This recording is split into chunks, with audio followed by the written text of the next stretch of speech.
Bonjour à toutes et à tous. Nous allons donc démarrer cette dernière conférence plénière de la journée.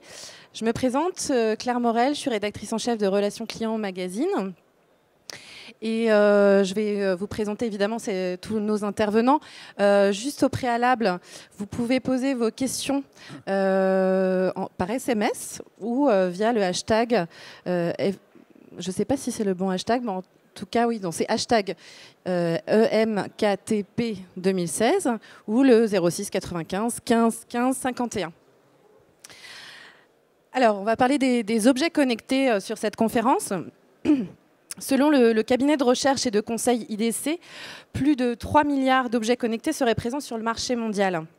Un chiffre qui devrait dépasser les 20 milliards d'ici à 2020, toujours selon cette même étude. En France, de nouveaux projets voient le jour depuis déjà plus de 2 ans. D'après Marques International, spécialiste dans l'analyse des marchés des technologies du numérique, une entreprise sur 10 travaille sur un projet lié aux objets connectés. Et 2 entreprises sur 10 se disent prêtes à en mener un à plus ou moins long terme. Alors, ces objets connectés qui apparaissent dans de nombreux secteurs, comme vous allez le voir au travers des témoignages, répondent pour certains aux besoins de réduction de l'effort et à l'amélioration de l'expérience client. Et grâce à nos intervenants, nous allons faire un petit tour de ce qui se passe dans ce domaine et nous verrons comment ces objets s'intègrent dans le parcours client, quels en sont les bénéfices et quel impact ils devraient avoir dans la vie des consommateurs et des entreprises. Alors pour commencer, je vais faire le tour. Je vais présenter donc les différents intervenants. Catherine Adam, présidente d'Europe Téléassistance. Vincent Gufflet, qui est tout à gauche pour vous, pardon, qui est directeur service de Darty. Bernard Lassus à ses côtés, qui est directeur du programme Linky chez ERDF. Et enfin, à ma droite, mais à la gauche, Guillaume Montagnon, responsable projet e-commerce alimentaire. On va commencer d'abord par un petit tour de table pour que chacun puisse présenter sa marque, évidemment, l'entreprise pour laquelle il travaille, et puis son périmètre d'activité. On commence par vous, Catherine. D'accord, merci Claire. Le micro fonctionne.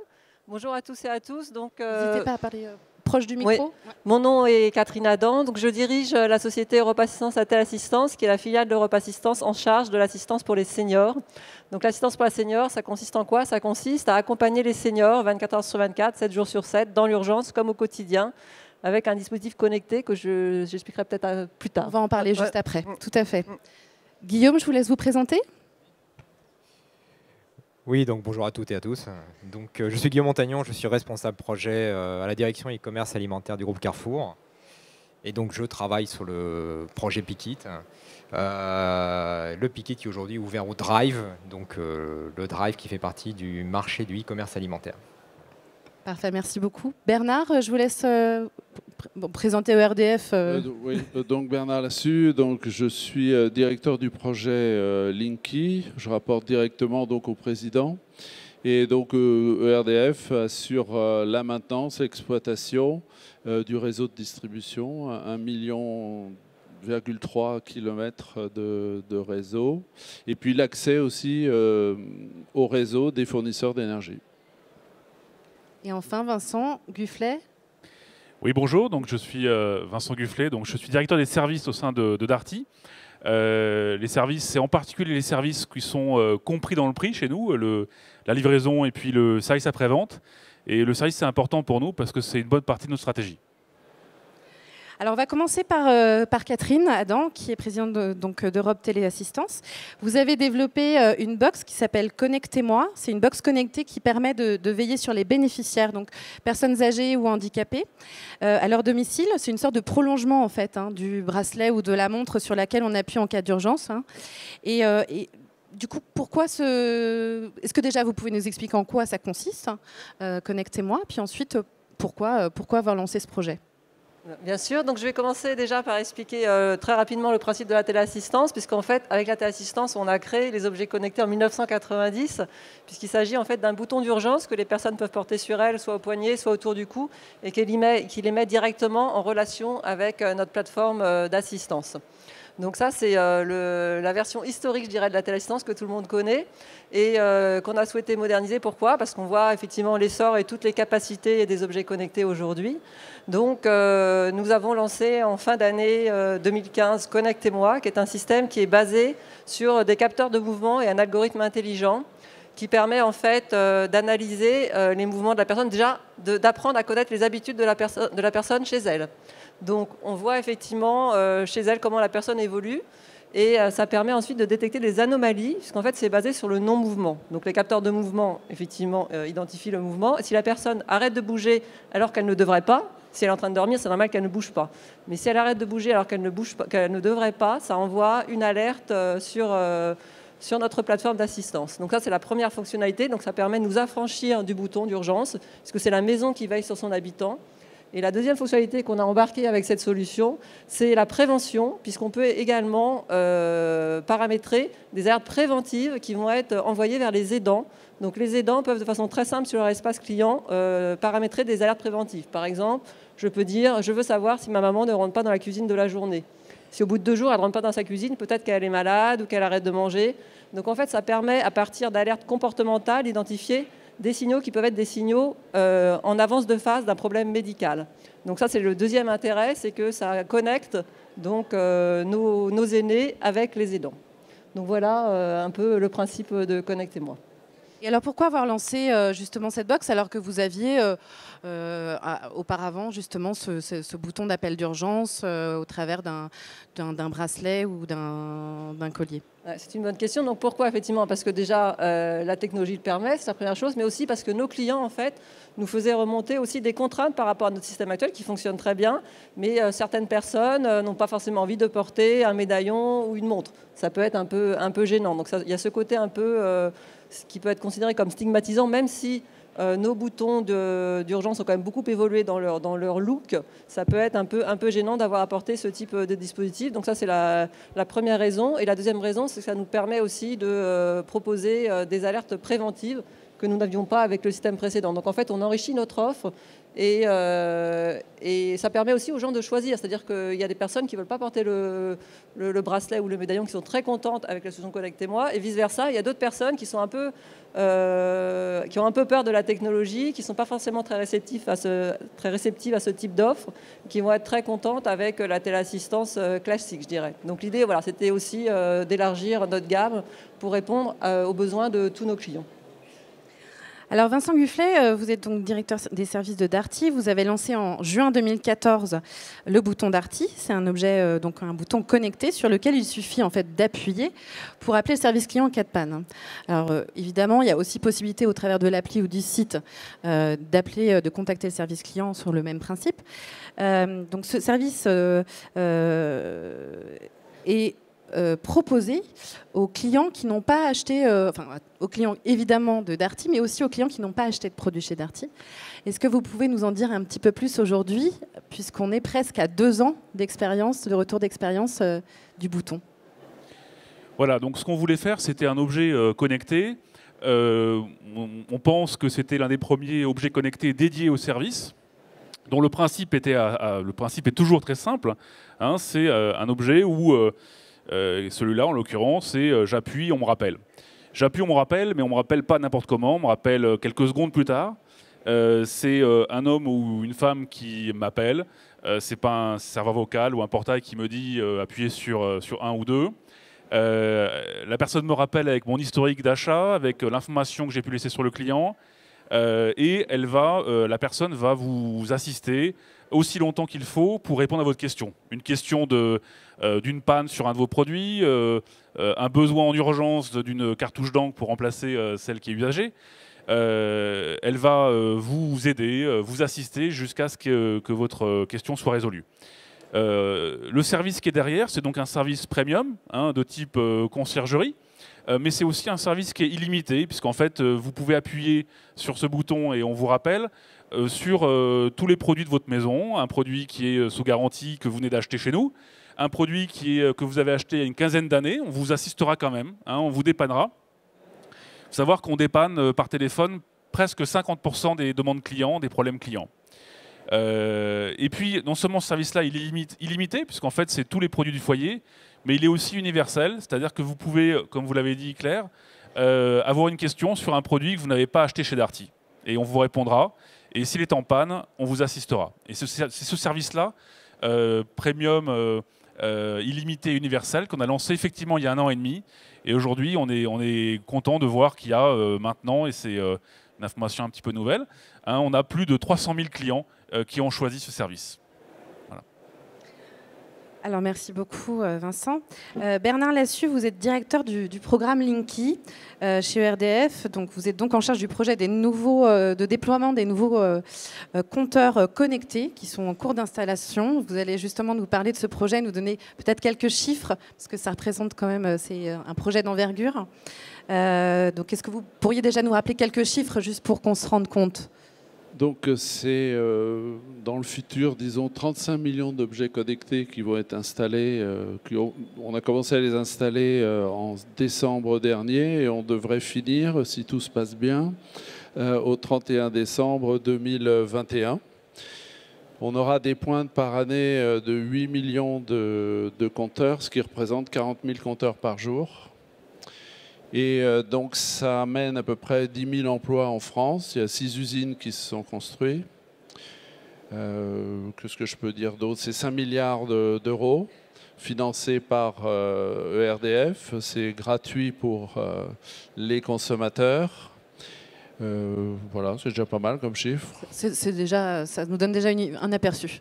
Et donc il y en a quand même 630 000 actuellement installés. On n'en pose pour l'instant que 6 000 par jour. Voilà. Et sinon, on se confronte à la société. Je peux vous dire, super projet.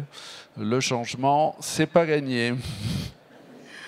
Alors, est-ce que vous pourriez nous expliquer la genèse de ce projet, justement? Pourquoi avoir décidé de développer des nouveaux compteurs connectés?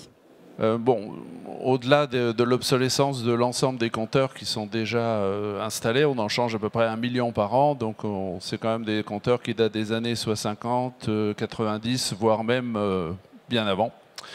Donc ça, c'est un premier point. Le deuxième point, je pense que le problème, c'est la donnée. Pour vous donner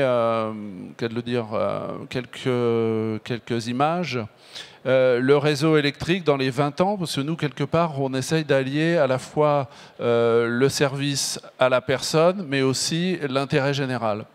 Et non, il faut qu'on pense le réseau électrique dans 20 ans, et ce que je peux vous dire, c'est que le réseau électrique dans 20 ans, il n'a plus rien à voir avec ce que l'on a aujourd'hui. Nous avons pratiquement sur le réseau de distribution 350 000 producteurs d'énergie renouvelable. Je pense qu'on en aura bientôt 1 million. Ça change complètement la structuration du réseau. Deuxièmement, on a toujours parlé du stockage. Maintenant, il arrive. Ça, c'est une révolution dans le monde de l'énergie, c'est-à-dire on va vers des maisons intelligentes avec un stockage intégré. Donc, c'est des maisons autonomes, donc une toute autre gestion. Nous allons aller très vite vers les recharges de véhicules électriques, lentes, rapides, moyennes. Ça aussi, ça structure et déstructure d'ailleurs complètement le réseau. Au-delà de ça, il y a aussi l'exigence client qui bouge énormément. Premièrement, c'est une aspiration qui n'est pas partagée par tout le monde, mais qui existe, qui est d'être acteur de sa consommation. C'est-à-dire de pouvoir bénéficier, comme dans une banque, d'un espace privatif où chacun va pouvoir, entre guillemets, jouer avec sa consommation et puis faire des économies. Il y a des études qui montrent qu'on peut gagner avec des éco-gestes jusqu'à 25% d'économie d'énergie. C'est un peu comme une balance pour ceux qui veulent faire un régime. Voilà, le compteur sert à mesurer. Ensuite, il y a une notion aussi avec les urbains qui envahissent, je dirais, le monde diffus de la France, des exigences en termes de qualité de fourniture. Donc, comme je vous disais, on a 1 300 000 km de lignes, donc il faut absolument avoir une vision en temps réel du réseau pour pouvoir dépanner. Alors, on nous connaît souvent dans les tempêtes, les chutes de neige et tout ça, mais le problème, c'est qu'on avance à l'aveugle. Et quand on dépanne, on n'a pas, si le client ne nous appelle pas, on ne sait pas qu'il y a des coupures d'électricité. Donc il faut pouvoir avoir un dispositif qui nous donne les éléments de mesure. Et puis ensuite, après, il y a le confort. notamment par l'objet connecté, on peut télécommander à distance. Et là, nous, on intervient, grosso modo, on a 11 millions d'interventions par an et à peu près 30% qui nécessitent un rendez-vous chez le client. Donc, et 70% de ces interventions, on va pouvoir les faire à distance. Donc vous calculez, ça fait plus d'1,5 million demi-journées de RTT récupérées par les Français. Donc c'est pas si banal que ça. Et puis ensuite, l'objet de la réclamation majeure vis-à-vis de nous, c'est le problème de la facturation à la consommation estimée. Et là, grâce à l'objet connecté, on peut effectivement facturer à l'énergie réelle. Et ça, on espère que les choses, disons, s'améliorent de ce côté-là. Et puis un autre aspect qui est un peu moins connu, c'est le fait, ce compteur, il va être aussi, je m'adresse aux assurances, là, assurer une meilleure protection des installations intérieures en cas de défaut. Par exemple, si vous êtes artisan, si vous êtes boulanger, menuisier, eh bien, s'il y a un problème sur le réseau, automatiquement, le réseau, le compteur stoppe et de ce fait protège l'installation intérieure. Donc ça aussi, puis il y a bien d'autres choses. Très bien, merci beaucoup. Guillaume Montagnon, alors vous avez lancé Pickit, qui est un objet connecté qui a pour but d'améliorer l'expérience client des clients du Drive. Et en fait, est-ce que vous pourriez déjà nous donner quelques chiffres sur le Drive chez Carrefour aujourd'hui? Oui, alors le Drive évolue fait partie du marché du e-commerce alimentaire. C'est un marché qui est très dynamique. Il faut savoir que ces dernières années, ce marché a été multiplié par 2. Il a atterri en fin d'année 2015 à 5,5 milliards d'euros. Le Drive chez Carrefour, c'est 550 drives, donc qui couvre l'ensemble du territoire français. C'est un service qui a été lancé en 2011 et qui compte aujourd'hui 1,5 million de clients. Alors justement, ces clients-là, maintenant, peuvent utiliser Pickit pour faire quoi? Racontez-nous. Alors pour faire quoi? Alors c'est assez simple. Pour faire sa liste de courses. Voilà, donc c'est au travers d'un objet connecté, le client peut scanner ou dicter les produits qui viennent dans sa liste de courses, qu'il peut retrouver sur son smartphone, sur sa tablette ou sur Internet, sur sa session, sur son ordinateur. Et ensuite, il n'a plus qu'à choisir ce qu'il souhaite rajouter à sa commande et à valider sa commande. Donc du coup, quel était l'objectif justement de ce projet? Alors l'objectif, c'est vrai qu'on parlait tout à l'heure que le client est de plus en plus acteur de sa consommation. C'est vrai qu'il est de plus en plus éveillé aux nouvelles technologies. Il choisit ce qu'il veut acheter, où il veut l'acheter, comment il veut l'acheter, avec qui il veut acheter. C'est pour ça que notre conviction chez Carrefour, c'est sur l'ensemble des projets, on met notre client au centre de notre réflexion. C'est ce qu'on a fait donc, avec la direction aussi innovation de Carrefour. Et on a interrogé nos clients. On a fait des enquêtes, des focus group, enfin tous les moyens qu'on peut utiliser pour savoir ce qu'ils souhaitent vraiment. Il en est ressorti que ils utilisent déjà le Drive pour gagner du temps. C'est vrai que pour faire la course de plein, il n'y a rien de plus pratique. On prépare les courses pour vous, on vous les dépose dans le coffre, c'est génial. Il faut savoir qu'en général aussi, la majorité de notre clientèle ce sont des familles avec des jeunes enfants. On découvre en général le Drive à partir du premier enfant. Voilà. Donc ils veulent gagner du temps. Et ils souhaitent aussi ne plus rien oublier. Donc on a regardé ce qui se faisait, et puis on s'est dit, voilà, à travers un objet connecté, on peut lui faciliter son parcours. Parfait. On entend bien que ces objets connectés que vous avez développés dans des univers et des secteurs très très différents ont pour but d'optimiser l'expérience client, de faciliter la vie des consommateurs au quotidien. Alors justement, qu'est-ce que vos objets connectés, les objets connectés que vous avez développés apportent comme bénéfice au client final? Donc on va commencer par Vincent Gufflet. Oui, en fait... Justement, ça apporte le bénéfice de se faire oublier. C'est-à-dire que les clients qui utilisent par exemple notre service universel, le bouton Darty, le fait que l'objet soit connecté, je veux dire, assez vite, ils l'oublient, très très vite même. Et ce qu'ils voient, c'est simplement l'expérience client, le fait qu'il y a un petit côté magique. J'appuie sur quelque chose et quelque part mon téléphone sonne. Voilà, le fait que quelqu'un est là pour moi, pour m'aider. Le côté effectivement conciergerie, premium, c'est le principal retour que font les clients, c'est-à-dire c'est un niveau de service auquel on pensait plus que c'était possible, c'est-à-dire voilà, ce côté un petit peu, enfin même complètement humanisé. Donc encore une fois, c'est pas, l'objet connecté, c'est un point de départ, mais la réalité, c'est ce qu'on donne à nos clients derrière en tant qu'expérience client. On le voit bien, de toute façon, la révolution du digital, c'est pas la révolution du connecté, c'est pas le fait que les objets soient connectés, c'est la révolution de l'expérience client. Voilà, et de fait, les objets connectés, on en vend aussi beaucoup, hein, puisqu'on les distribue, et on voit bien que ceux qui fonctionnent, c'est ceux qui ont des usages, des services très précis et valorisés par les clients, ni plus ni moins. Voilà. Donc l'objet connecté, ça disparaît très vite derrière le vrai usage. Alors, une question quand même pour savoir comment ça se passe dans les coulisses, parce que on se dit, ok, d'accord, le client appuie sur un bouton, il est tout de suite appelé, donc il faut mettre en place des équipes derrière, des process, une organisation, et puis vous pouvez dépanner sur un produit qui a 15 ans. Comment ça fonctionne? Alors, il y a une réalité, c'est qu'en fait, ça fait une quinzaine d'années qu'on investit dans la relation client par téléphone, dans l'assistance à distance. Donc, c'est pas récent. C'est un métier extrêmement important pour nous parce que, bon, d'une part, les clients, ils ont envie d'être, enfin, vous, un consommateur, on a tous envie d'être dépanné rapidement. Le fait que notre produit qui est en panne, eh ben, il soit en panne le moins longtemps possible. Mais c'est aussi intéressant pour nous parce que plus vite on dépanne le client, moins ça nous coûte. Si un client qui nous appelle, ça va coûter quelques euros. Si on doit le rappeler derrière par un technicien expert, ça nous coûtera le double. Si on doit envoyer un technicien à domicile dans une Kangoo pour vous dépanner, ça va nous coûter 10 fois plus. Vous voyez, donc la rapidité de l'assistance à distance, c'est à la fois un gage de réduction de coûts et un gage de qualité pour le client. Voilà.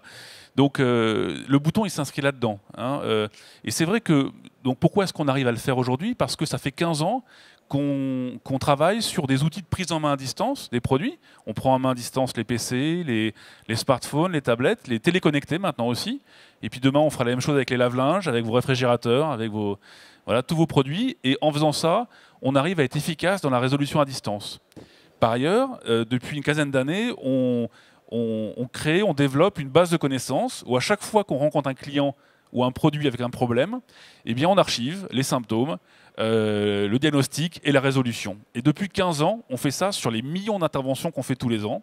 Donc on crée une base de données absolument monstrueuse qui est ensuite mise à disposition de manière continue à nos techniciens au téléphone, à nos techniciens aussi qui se déplacent chez vous pour vous dépanner parce que la première chose qu'ils font, c'est qu'ils sortent le PC et le branchent sur votre lave-linge, comme on fait avec une voiture. Et ils ont la base de connaissances et comme ça, on archive et on peut, des années après, dépanner un produit qui a 15 ans d'âge. Voilà. Alors, une question à Catherine Adam. Comment vous abordez le fait, justement, le lancement de cette nouvelle box connectée? Comment est-ce que ça a changé votre façon de voir le parcours client, l'expérience de vos bénéficiaires? Qu'est-ce que ça a eu comme impact sur votre façon de voir leur vie, leur nouvelle expérience? Donc, effectivement, ça change un peu l'expérience, mais pas dramatiquement. Je voudrais revenir juste avant sur la question précédente, parce que je trouve que c'est intéressant cette question sur à quoi sert l'objet connecté, si vous permettez. Donc, parce que nous, on voit autre chose dans nos métiers. On voit deux choses, en fait. La premier avantage pour le client, c'est que comme on s'adresse à des personnes seniors, ça permet aux personnes de préserver leur capital de vie. C'est-à-dire que souvent, en vieillissant, on a peur de faire des choses, on fait moins de choses. Donc le fait d'avoir cet objet connecté, de savoir qu'à tout moment, je peux être en lien avec une personne, ça rassure nos clients et du coup, ils continuent à vivre leur vie de la même façon. Ils peuvent continuer leurs activités puisqu'on a aussi de la téléassistance mobile qui permet aux personnes de partir à l'extérieur, continuer à aller à la pêche, aux champignons, etc. Donc il y a déjà cette connexion, c'est relier les personnes entre elles. Parce qu'on parle d'objets connectés, mais à la fin, c'est ça. C'est quelque chose connecté à qui, connecté à quoi, j'ai l'habitude de dire. Donc nous, l'objet connecté, il permet à nos clients d'être connectés en permanence avec un humain, donc un chargé d'assistance chez nous. Je pense que c'est important de le dire. Donc ce thème-là, on le garde effectivement avec Connectez-moi. Et qu'est-ce que ça change dans l'expérience client ? Je dirais en termes de souscription, on a les mêmes parcours d'achat, sauf qu'on élargit la gamme, comme je le disais précédemment. Et après, effectivement, ça change un peu les relations dans les contacts qu'on a avec nos clients, puisque les alertes arrivent de façon automatique. Et du coup, c'est très bien ressenti parce qu'il y a un espèce de sentiment de bienveillance, c'est-à-dire que tout d'un coup, on va appeler nos clients, puisqu'en fait, à partir du moment où on reçoit une alerte sur la plateforme, tout de suite, on se met en contact avec nos clients, là, le haut-parleur qui est sur les box, et on va dire « Bonjour, Madame Dupuis, vous allez bien ?» Donc ça change un peu la relation au quotidien, mais les basiques, je dirais, restent les mêmes. Oui, parce qu'il faut rappeler quand même que les alertes peuvent aussi être envoyées par SMS aux proches du bénéficiaire en question. Et du coup, vraiment, quand on dit box connectée, c'est vraiment ça. C'est-à-dire que ça connecte aussi les humains entre eux, finalement. C'est vrai. Et c'est vrai qu'effectivement, ce qu'il y a dans cette offre en plus par rapport aux offres précédentes, c'est qu'on est plus proche des aidés, puisqu'on a le système d'alerte avec des aidants, avec les aidants, qui fait qu'on va plus interagir aussi avec les aidants, plus que dans les solutions classiques. Alors Bernard Lassus, une question sur l'impact aussi pour les fournisseurs, parce qu'on parle du client final, mais on a parlé beaucoup des bénéfices pour le client final, mais ça va changer aussi la relation entre le fournisseur et son client. Alors moi aussi, je voudrais répondre à la question. Allez-y. Moi, je pense que c'est une question fondamentale. Pourquoi un objet connecté? Je pense que c'est la donnée, en fin de compte. Et dans les milieux complexes dans lesquels, par exemple, je suis, où chaque décision est compliquée, si vous prenez, par exemple, au niveau d'un territoire, d'une métropole, si vous voulez conduire une politique de maîtrise de l'énergie, il va falloir avoir une très bonne connaissance, je dirais, des réseaux, des contraintes qui pèsent sur une ville, sur une métropole, et il va falloir faire des choix compliqués. Donc l'acquisition de la donnée est fondamentale. Et ça, c'est aussi un des enjeux de la mise en place de mes compteurs, là, enfin des 35 millions de compteurs, qu'on peut agréger à la maille que l'on souhaite. Et je rencontrais quelques présidents de métropoles ou de communautés urbaines, et quelque part, eux, ils sont tous engagés dans des politiques de maîtrise de l'énergie, donc vis-à-vis des énergies renouvelables, vis-à-vis du stockage, vis-à-vis des moyens de production, optimiser les moyens de production, optimiser les investissements, ouvrir une voie maintenant, quand une rue, quand la ressource financière est vraiment très faible, il ne faut pas se tromper. Et pour ça, il faut un diagnostic précis. Et le diagnostic précis, il est donné maintenant par la donnée. Et cette donnée est associée donc aux objets connectés. Et là, il y a un enjeu majeur. Alors, vous parliez de grandes bases de données. Et bien là aussi, l'idée, c'est de donner aux gens qui, quelque part, ont en charge un territoire, mais on peut l'appliquer aussi au niveau d'un consommateur. Si on lui apporte des données de qualité sur sa consommation, il va pouvoir, à partir de là, être un acteur par rapport à cela. Et je pense que pour nous, l'enjeu de l'objet connecté, c'est la donnée, quoi. Alors la donnée, effectivement... Temps réel en plus. Alors, temps réel ou temps différé, donc ça c'est un débat, parce qu'il y a tout le débat aussi sur la vie privée. Et donc là-dessus, il faut effectivement sécuriser le sujet, notamment en travaillant avec la CNIL ou en travaillant avec l'Agence nationale de sécurité des systèmes d'information pour les aspects cybersécurité.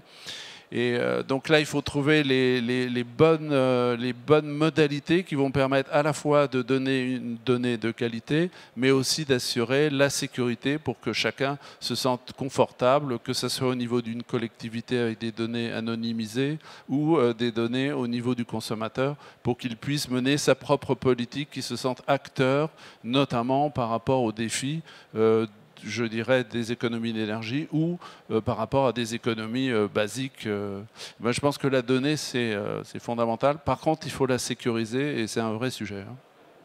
Alors, je repose ma question de tout à l'heure.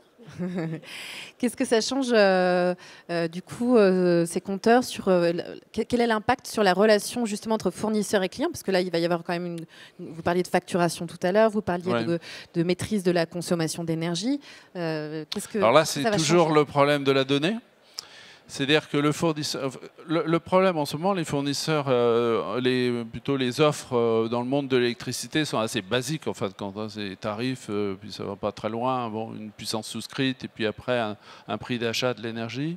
Il est sûr que la donnée, si elle est fournie toujours dans un niveau de sécurité, c'est-à-dire avec des consentements clients, dans des univers privatisés, là, le fournisseur va pouvoir, je dirais, faire de l'offre customisée par rapport au profil de consommation de la personne. admettons qu'elle soit dans le centre de la France ou du côté de Marseille ou du côté dans le Nord-Pas-de-Calais, il est clair qu'on ne peut plus gérer les offres de la même manière qu'aujourd'hui. Il faut cibler, customiser. Et là aussi, ce qui va changer, c'est qu'au travers d'un dialogue, j'espère, de confiance entre le fournisseur et le consommateur, c'est de pouvoir déterminer des offres qui couvrent exactement le besoin du consommateur et qui, je l'espère, se traduisent par à la fois une économie pour le consommateur et une économie d'énergie pour sociétale. Alors, même question sur la relation que vous allez entretenir justement avec ces clients finaux. Est-ce que ça va changer quelque chose dans votre relation et dans la façon dont vous allez travailler pour eux? Alors, bon, je vais prendre un exemple parce que sinon c'est un peu long. Nous, ce qui est extraordinaire avec ces compteurs, je ne vous en vends pas, j'en ai pas sur moi. C'est notamment que si vous avez un problème de panne et autres, c'est que je peux rentrer moi-même en relation avec votre compteur et avoir un dialogue avec le client pour lui faire un diagnostic à distance sur la problématique auquel il est rencontré. Auparavant, sur le réseau basse tension, si vous aviez un problème, il fallait que vous appeliez un centre de dépannage et puis on allait, on venait. C'était quand même assez difficile de faire un diagnostic. Là, j'ai une vision en temps réel de l'ensemble du parc. Je peux presque même intervenir avant même que vous vous en aperceviez. Et c'est ce qui se fait déjà sur les moyennes tensions, enfin les tensions supérieures, où même les systèmes sont auto-cicatrisants, c'est-à-dire d'eux-mêmes, ils se reconfigurent en fonction des pannes. C'est ce qu'on va essayer de faire avec le réseau basse tension. Donc quelque part, c'est un meilleur service, un dépannage beaucoup plus rapide. Et il faut quand même se rendre compte qu'on a un habitat diffus très particulier en France. Je vous parlais toujours de ce 1 300 000 km par rapport à l'habitat allemand, qui est un habitat regroupé.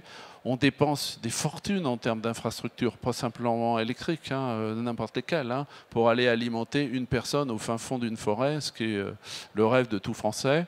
Et bien là, c'est sûr qu'il faut avoir des objets connectés qui nous permettent d'être en prévention par rapport à ces pannes pour pouvoir avoir un service, j'espère, de meilleure qualité. Parfait. Guillaume Montagnon, une question sur votre perception de l'expérience client. Est-ce que justement le fait de travailler sur un projet comme Pikit, qui est le premier objet connecté que vous développez, mais sûrement pas le dernier, est-ce que ça vous a aussi obligé à repenser le parcours client, repenser l'expérience client chez Carrefour, et notamment pour le Drive? Alors donc, bon, Pikit vient d'être lancé, donc on a des premiers résultats qui sont très positifs. Les clients y voient un réel avantage. Donc je parlais tout à l'heure du gain de temps.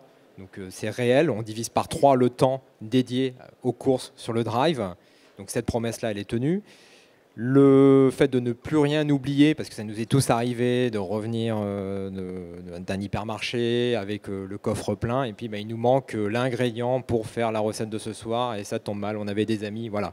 C'est un vrai irritant dans ce parcours client, et Pikit aujourd'hui permet de gommer cet irritant. Le parcours client, il va évoluer, on le sait. On attend d'avoir un peu plus de recul pour voir aussi les impacts que va avoir un objet connecté sur ce parcours. Ce qu'il faut savoir chez Carrefour, à l'avenir, enfin, notre conviction, c'est que le parcours client ne sera pas tout digital ou tout physique. Ça sera un mix des deux.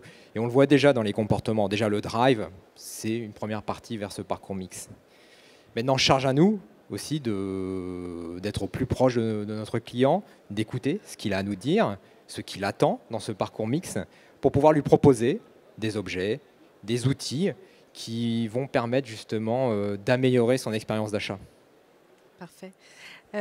Chez Darty Europe Téléassistance notamment, ces objets connectés réconcilient finalement le digital avec la relation humaine, parce qu'on parle de digital, d'objets connectés, mais au final, on se rend compte que tous ces objets qui sont créés rapprochent les conseillers, les clients et puis les conseillers ou les vendeurs.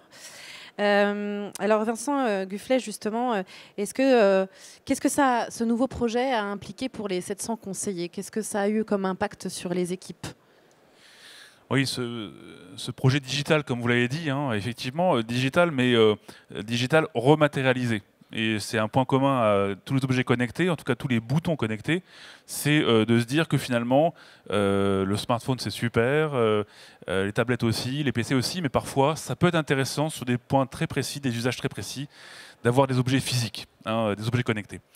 Alors c'est vrai que cet objet connecté-là, on l'a développé, en fait on l'a co-développé avec nos équipes. En fait, c'est venu initialement d'une réflexion très marketing et très communication, en disant ça fait une quinzaine d'années qu'on fait, comme je l'expliquais tout à l'heure, de la résolution à distance. On investit beaucoup dans le téléphone, on a 8 millions d'appels par an, etc., etc. Mais on n'avait pas d'objet pour matérialiser le service. Le service, le SAV en tout cas chez nous, ça reste l'apanage de la Kangoo, hein, que vous voyez dans les rues de Paris entre autres, mais toute la France, qui matérialise le déplacement à domicile, le fait qu'on puisse se déplacer chez vous du jour pour le lendemain partout en France. Mais le téléphone, il n'y avait pas d'objet. Donc on s'est dit, on va créer un objet pour ça. Et c'est ensuite qu'on s'est dit qu'on allait faire plus qu'un objet marketing. Et comment est-ce qu'on a fait ça? On a fait ça en le créant avec les équipes magasins et les équipes opérationnelles centre d'appel. Donc ça a été une expérience qui a été franchement extraordinaire pour nous, parce que c'est le premier projet qu'on a fait dans ce mode-là, hein, en le faisant co-construire, pas uniquement par les clients via des focus group voilà, mais aussi par nos équipes. On a développé l'objet en quelques mois et on est allé le plus vite possible sur le terrain. Et c'est là qu'on s'est dit qu'il fallait faire autre chose qu'un objet marketing, qu'un bouton où on appuierait, on serait rappelé. C'est là qu'on a imaginé ce service universel que j'ai décrit tout à l'heure et premium. Donc nos équipes, et en particulier les 700 conseillers clients qui répondent aux appels de nos clients, ils ont été à l'initiative de cet objet. Et j'ai envie de dire, on l'a développé ensemble, on l'a testé, ensuite on l'a mis en œuvre et on a formé nos conseillers. Donc on a formé un premier cercle de conseillers téléphoniques qui sont les personnes qui répondent au plus d'appels possible, si je puis dire. Si ce premier cercle de conseillers n'est pas disponible, dans ce cas-là, ça bascule vers n'importe lequel des 700 conseillers. Ce qui était important pour nous, c'était pas de faire de nos conseillers clients des espèces de super experts de la résolution des pannes de réfrigérateurs, de tablettes, d'iPhone, etc. Parce que d'une part, c'est impossible. Et d'autre part, le client, il sait très bien que c'est impossible. Donc, c'était pas le but. Le but, c'était de les former à un autre niveau de relation client, à une certaine bienveillance. Je crois que le mot a été employé tout à l'heure, ça m'a beaucoup plu. Une certaine gentillesse, une certaine, on va dire, un peu une relation client qui fait penser à ce qu'on pouvait faire il y a 20 ou 25 ans, avant qu'on ait toute cette phase d'industrialisation, de scriptisation, si je puis dire, d'automatisation, où on voit tous, je pense, qu'on est peut-être allé un petit peu trop loin. Et la formation de nos équipes, ça a été beaucoup ça. Et ensuite, on s'est dit, le fait que les conseillers qui appellent le client ne sont pas des experts de tout, c'est pas grave, on va simplement faire en sorte que si le client a une question auquel le conseiller ne peut pas répondre, eh bien, on donnera la possibilité au conseiller de transférer l'appel de manière prioritaire vers n'importe lequel des 700 conseillers dans une conférence à 3 où on dépannera le client jusqu'à ce que le problème soit résolu. Voilà. Très bien, parfait, merci. Catherine Adam, une question justement sur le rôle de vos équipes, qui est quand même très important, puisque au-delà de donner des alertes aux aidants, comme vous disiez tout à l'heure, le bénéficiaire peut aussi appuyer sur la box pour appeler le service d'assistance. Donc, quel est leur rôle? Et est-ce que justement cette box change leur rôle ou ça reste le même, mais en tout cas, voilà, il y a une vraie présence? Effectivement, il y a une vraie présence. Donc, le rôle des chargés d'assistance chez nous, Europe Assistance, notre métier, c'est la relation client, puisque le métier de base, c'est effectivement pour nos clients, qu'ils soient en voyage, qu'ils aient un problème automobile ou que ce soit des seniors, c'est qu'à tout moment, ils puissent appeler et avoir un humain en face qui va comprendre leurs problèmes et répondre à la problématique. Donc effectivement, Claire a raison de le souligner. Nos offres, c'est des offres qui permettent de répondre en cas d'urgence, mais aussi d'améliorer le quotidien des personnes au jour le jour. Donc en fait, il y a 3 volets. Il y a le volet urgence, il y a le volet qu'on appelle convivialité. Ça veut dire parler avec les gens, prendre le temps de parler, de comprendre quand ils sont angoissés ou quand ils se sentent seuls. Et le volet un peu conciergerie qui permet en fait à nos clients d'avoir un seul point d'entrée, quel que soit le problème qu'ils aient au quotidien, que ce soit un problème de plomberie, d'électricité, de portage de repas, d'ergothérapeute. Enfin voilà, c'est un point d'entrée sur tous les corps de métier. Et effectivement, la partie relationnelle est très importante. Donc Je rejoins Guillaume, je crois. Donc, les parcours clients, ils ne vont pas être tout digital. D'ailleurs, les communicants ont inventé le mot phygital, donc un mix entre le physique et le digital. Donc, c'est ce qu'on voit très bien avec ces solutions connectées, c'est que ça permet en fait d'être là au bon moment. Parce qu'en fait, voilà, c'est ça le sujet. Donc, grâce aux objets connectés, on va être là au bon moment et on opère un mix entre le digital, l'objet connecté, le téléphone, qui est quand même de la présence humaine, même si c'est au téléphone, je parle avec un humain, et le physique, puisque quand c'est nécessaire, on va faire intervenir une personne au domicile de nos clients. Donc, je dirais que c'est surtout ça, de plus en plus, on va pouvoir être là au bon moment quand nos clients ont envie d'être en contact avec nos chargés d'assistance, que ce soit pour une problématique d'urgence, une problématique de quotidien ou une problématique de ce qu'on appelle convivialité. Alors ça, je le cite souvent parce que souvent, nos clients achètent la téléassistance pour l'urgence, mais 80% des appels, c'est des appels dits de convivialité. Donc des personnes qui se sentent seules, qui sont angoissées ou qui ont besoin d'aide dans leur quotidien. Et c'est ça aussi notre métier chez Europa Assistance. Alors une question du public pour Guillaume Montagnon. Comment vous animez votre communauté? Alors aujourd'hui, elle est encore relativement neuve.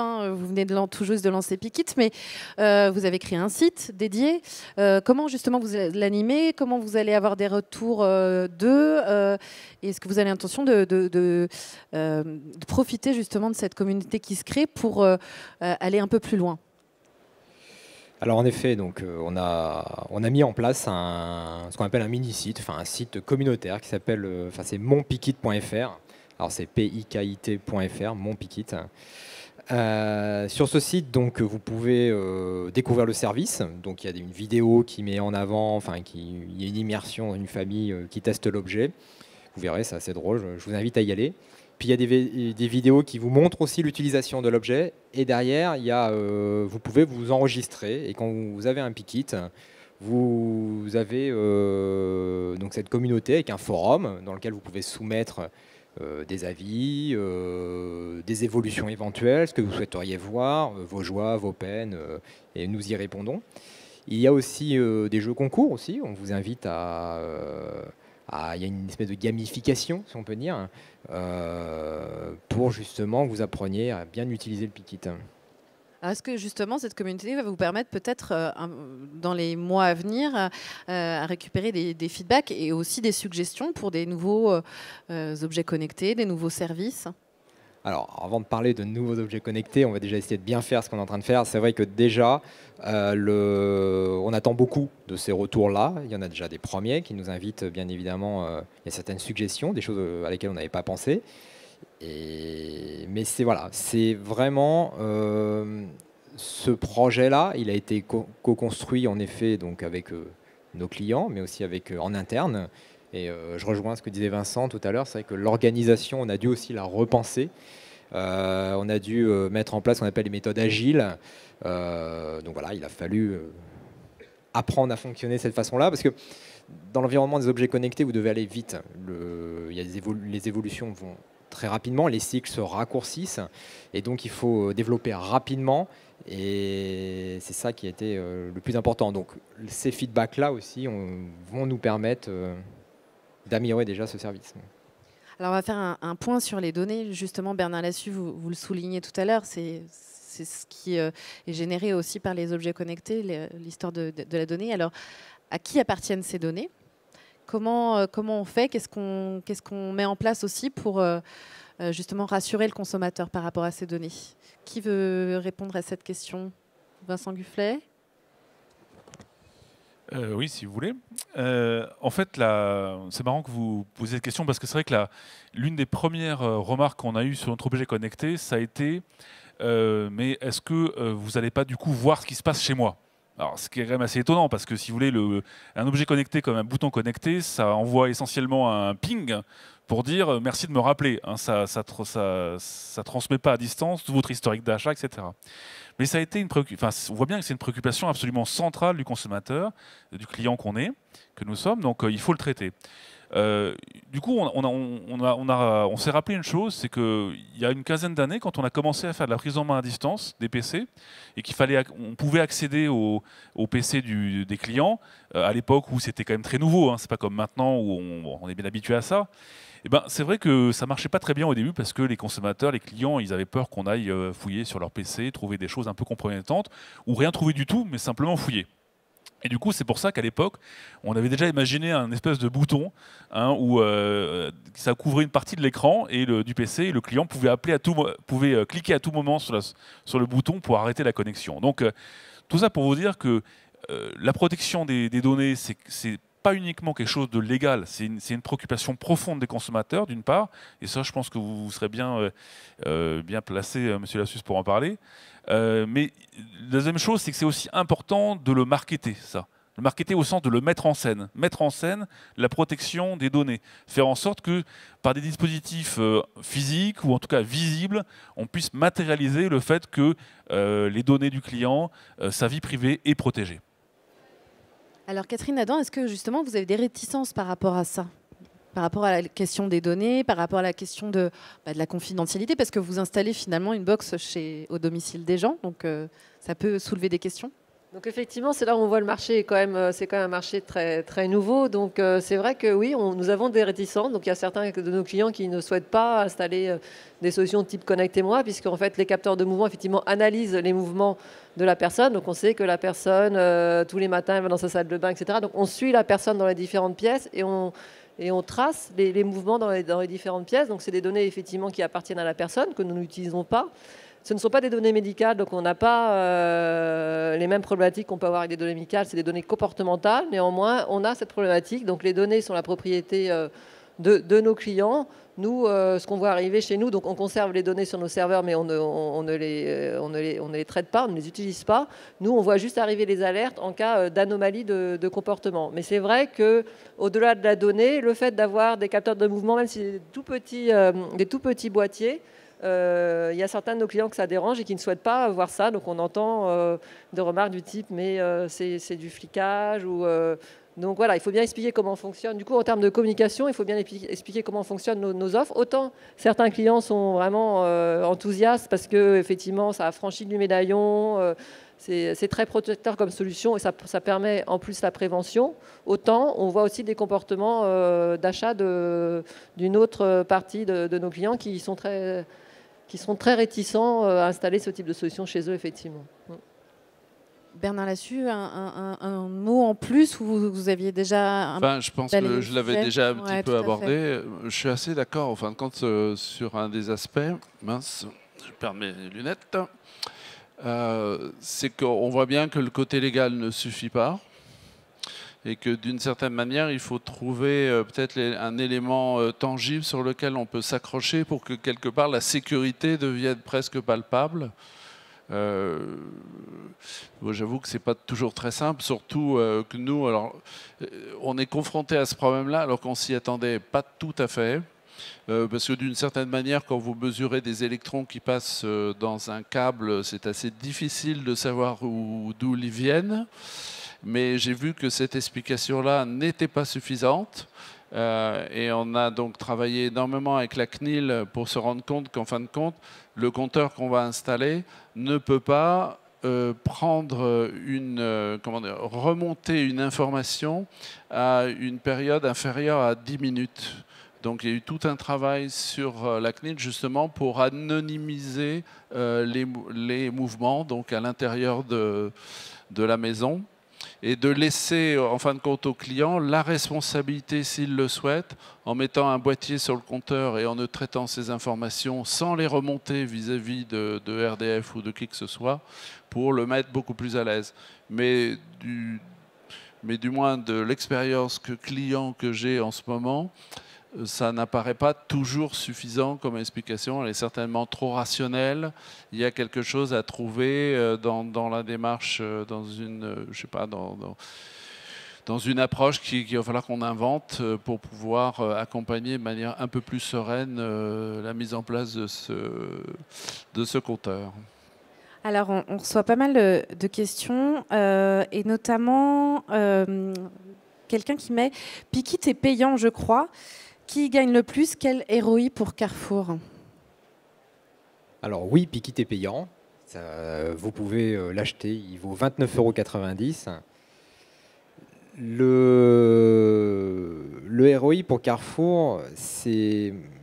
on attend plusieurs bénéfices. La première chose, c'est aussi apprendre sur les objets connectés. Donc on va évoluer, on va adapter, comme on parlait tout à l'heure d'adaptation par rapport au parcours client.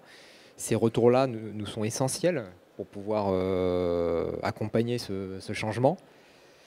C'est aussi pour nous un moyen de fidéliser notre clientèle en répondant à leurs attentes. Et clairement, voilà, on augmente la satisfaction client et donc de facto, il revient. Et puis, c'est aussi créer une proximité avec nos clients. Et donc voilà, c'est vraiment ça qu'on attend déjà dans cette phase avec Pikit. Merci. Vincent Gufflet, quand on parle ROI, vous répondez quoi? Je réponds que ce n'est pas forcément la question, enfin en tout cas pas la question directe. C'est vrai que nous, on a eu sur ce service-là une question un peu fondamentale, c'était de dire est-ce qu'on le fait gratuit ou pas? Est-ce qu'on fait de ce service-là quelque chose qu'on va donner à tout le monde? Pourquoi on s'est posé cette question-là? Parce qu'on a une culture, depuis 42 ans, on fait du service compris dans le prix. Hein, quand vous achetez un lave-linge en France, un tout petit peu grâce à nous, on vous le livre gratuitement, ou même nos concurrents, parfois, ils le font aussi. Quand vous avez un produit en panne, le produit il est garanti 2 ans et on intervient à domicile pour le réparer. Tout ça, ça représente énormément d'argent qu'on offre à nos clients indirectement en leur disant voilà, tout ça c'est compris dans le prix. Donc notre inclinaison naturelle, ça aurait été de dire on va faire du gratuit parce que voilà, nous on aime bien justement cette générosité vis-à-vis du client. Le problème qu'on a, et on n'est pas forcément les seuls, c'est que, vous savez ce qu'on dit, hein, ce qui n'a pas de prix n'a pas de valeur, et en particulier pour ce genre de service. Et on ne voulait au final surtout pas le faire gratuit, surtout pas le faire gratuit. On voulait lui associer une valeur, en l'occurrence on le vend un tout petit peu moins cher, 25 €. Et puis il y a un service, le service universel derrière, qui coûte entre 3 et 8 € par mois. Donc on le vend. Et comme on le vend, ça a une valeur. Ça a une valeur qui est justifiée parce que le service il est exceptionnel. Enfin, en tout cas, c'est ce qu'on espère. Et puis, comme il est payant, du coup, parfois, on l'offre. Vous voyez? Mais vous ne pouvez pas offrir quelque chose qui est gratuit. Vous pouvez offrir quelque chose qui est payant.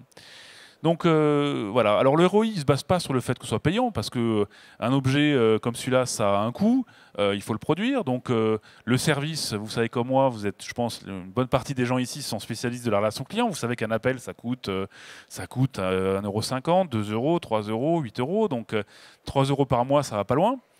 Donc ce n'est pas des revenus directs que vous avez, c'est des revenus indirects. Donc des revenus indirects, c'est de la fidélité, c'est de la satisfaction client. C'est dans notre cas la possibilité de faire mieux notre métier d'assistance technique. C'est-à-dire, vous avez un problème, vous avez une panne, on vous dépanne par téléphone. Et comme j'expliquais tout à l'heure, la chose géniale avec le téléphone, c'est que quand on dépanne par téléphone, à la fois le client il est content et nous, ça nous coûte vachement moins cher. Donc le ROI, c'est ce que j'essaie de vous dire, il est contenu dans des éléments adjacents.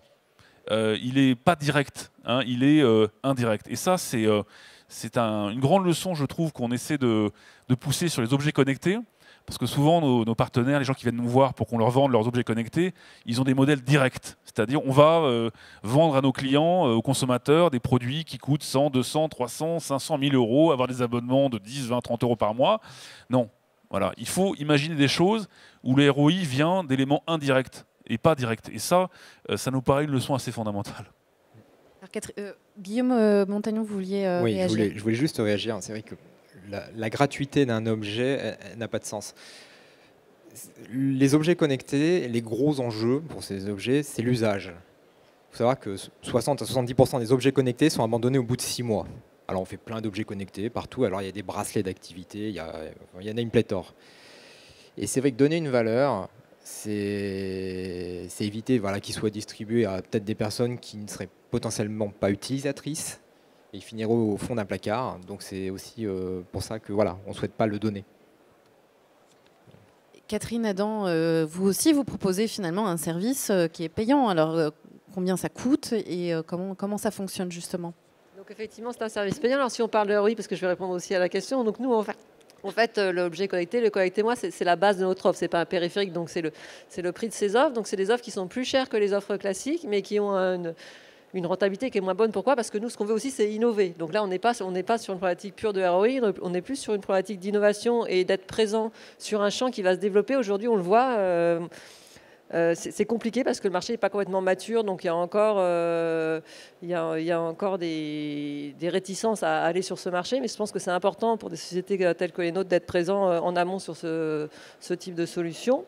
Quant aux tarifs, donc les tarifs des offres, connectez-moi, il vaut 49 € par mois. Il rentre dans le champ des services à la personne, donc il est déductible des impôts à 50%. Donc c'est un abonnement qui permet de tout compris avec le matériel et le service pour accompagner nos clients tout au long de l'année. Donc effectivement, il est plus cher que nos autres offres, mais on n'est pas sur une problématique de ROI, on est plus sur une problématique d'innovation quand on lance des offres telles que celle-ci. Alors, il nous reste assez peu de temps. Vincent Gufflet, je voulais juste qu'on finisse avec vous.